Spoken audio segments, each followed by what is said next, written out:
जय जय श्री राम। रामाय रामभद्राय रामचंद्राय रघुनाथाय नाथाय सीताय पते नमः। भगवान रामचंद्र के जन्मोत्सव के आगमन पर और रामनवमी के आगमन पर हम लोग भगवान राम के सुंदर चरित्र को सुनने के लिए आज वाल्मीकि रामायण के अंतर्गत बाल कांड का एक सुंदर प्रसंग सुनने का प्रयास करेंगे।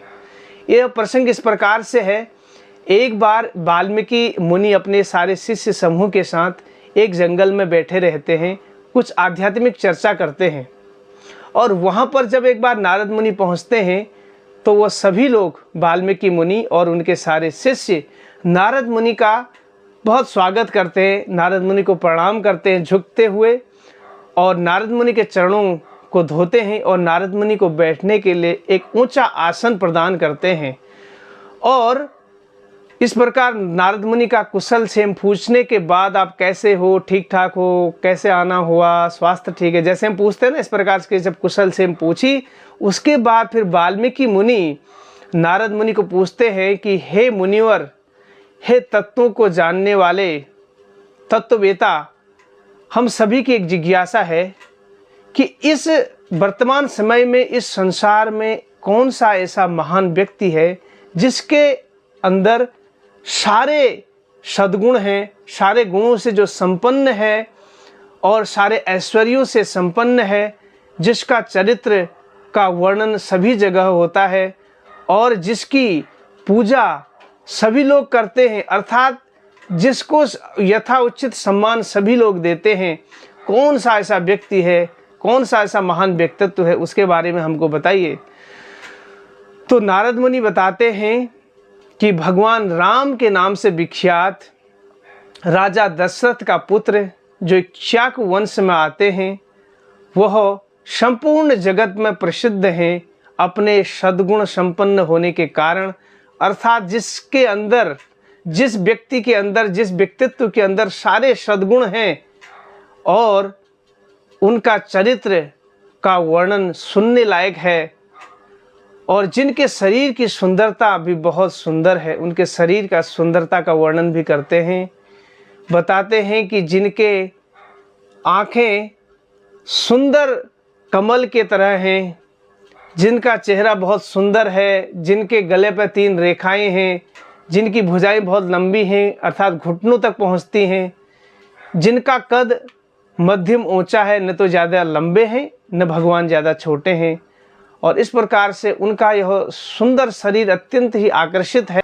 सारे देवी देवता और संसार के सभी व्यक्ति उनके चरित्र का गुणगान करते हैं।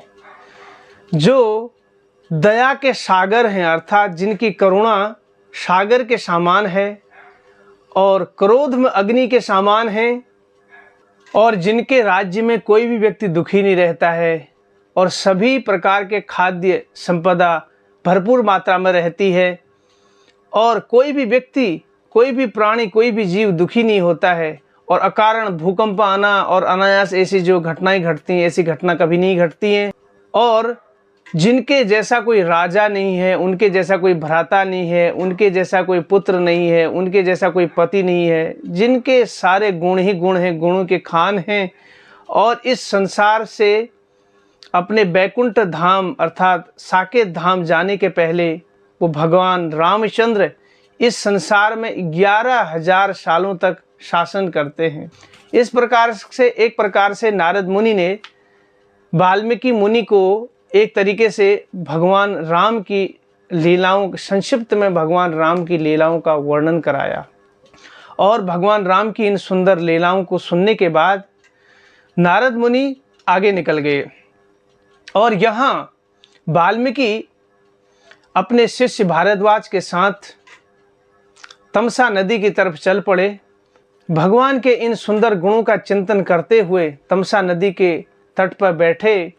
तमसा नदी के तट पर बैठकर वाल्मीकि मुनि ने देखा कि सामने वाले जंगल में एक पेड़ के ऊपर एक जोड़ा पक्षी, सारस पक्षी, एक नर और मादा पक्षी आपस में मैथुन क्रिया में लिप्त थे। और उसी समय वहाँ पर एक स्थान पर शिकारी छिपा हुआ था। अपने स्थान से बाहर आकर उसने एक बाण से उस जोड़े पक्षी में से नर पक्षी के शरीर को भेद दिया और वह नर पक्षी खून से लथपथ होकर नीचे गिर गया और वह रोने लगा। वाल्मीकि मुनि से रहा नहीं गया। करुणावश उनको उस पक्षियों के इस दशा पर उस शिकारी के प्रति क्रोध आया, जिस शिकारी ने उन पक्षियों के जोड़े को बिछड़ा दिया और उस पक्षी को मार दिया। तो वाल्मीकि मुनि ने उस शिकारी को श्राप देते हुए बोला कि हे पक्षियों के शिकारी, पक्षियों के हंता, तूने इस प्रकार क्यों उस पक्षी को मार दिया जो मैथुन क्रिया में संलग्न थे? उन पक्षियों ने तुम्हारा क्या बिगाड़ा था? मैं तुमको श्राप देता हूं कि तुम बहुत लंबे समय तक मानसिक तरीके से असंतुष्ट रहोगे, कभी सुखी नहीं रह पाओगे। तो यह इस प्रकार जब वाल्मीकि मुनि ने श्राप दिया तो श्राप देने के कुछ ही समय के बाद उनको लगा कि मुझे श्राप नहीं देना चाहिए था, क्योंकि इस भौतिक संसार में सभी लोग 3 गुणों में होने के कारण कुछ न कुछ गलतियां करते हैं। और साथ ही साथ उन्होंने यह भी देखा कि जो उनके द्वारा यह श्राप निकला, यह श्राप वह एक काव्य की पंक्ति के रूप में निकला। उसमें 4 लाइनें थी उस श्राप के अंदर और प्रत्येक पंक्ति में 8-8 शब्द थे। वाल्मीकि ने बोला कि यह श्राप तो निकला, लेकिन यह श्राप एक काव्य की तरह निकला। वास्तव में यह श्राप रामायण के उस रचना का एक श्लोक के रूप में निकल पड़ा था। और इस प्रकार फिर वहाँ से वाल्मीकि मुनि अपने शिष्य भारद्वाज के साथ अपने आश्रम की तरफ चल पड़े। जब अपने आश्रम में आते हैं तो वहाँ उन्होंने देखा कि इस संसार के सबसे बड़े व्यक्ति स्वयं ब्रह्मा जी उनके आश्रम पर अपने सिंहासन पर आसीन होकर पहुँचे हैं। तो उन्होंने ब्रह्मा जी की पूजा की, ब्रह्मा जी का सत्कार किया, ब्रह्मा जी के बहुत गुणगान किया। ब्रह्मा जी ने बोला कि हे वाल्मीकि, आप जिस श्राप को देने के बाद इतने ज़्यादा चिंतित हो, आपको चिंतित होने की कोई ज़रूरत नहीं है। वह श्राप जो शब्द रूप में आपके मुंह से निकला है वह आपका नहीं, यह मेरा स्वयं का था। लेकिन आपको भगवान की लीलाओं का वर्णन करने का एक सुनहरा मौका मिलेगा, इसके लिए आपके द्वारा यह बुलाया गया है। ब्रह्मा जी ने बोला कि हे वाल्मीकि, आपने जो श्राप दिया है जिसके कारण आप इतने चिंतित हो, वह कुछ गलत नहीं है, वह उचित है। वह श्राप के शब्द जो एक काव्य के रूप में आपके मुंह से निकले हैं वो आपके नहीं, स्वयं मेरे हैं। भगवान राम की आपके ऊपर असीम कृपा है और भगवान राम के चरित्र का वर्णन पंक्ति के आधार पर ही आपको करना है और आपको घबराने की कोई ज़रूरत नहीं है। मेरी कृपा से आपके हृदय में यह सारा ज्ञान स्फुरित हो जाएगा। और यह कहने के बाद ब्रह्मा जी अचानक अपने धाम को लौट गए। यह देखकर सभी लोग वहाँ आश्चर्यचकित हो गए और ब्रह्मा के आदेशानुसार वाल्मीकि मुनि ने भगवान राम के उन लीलाओं के ऊपर चिंतन मनन करने का प्रयास किया। चिंतन मनन करने भगवान राम की उन सुंदर लीलाओं के प्रति ध्यान किया और ब्रह्मा जी की कृपा से वाल्मीकि के हृदय में भगवान राम की उन सुंदर सारी लीला उजागर हो गई।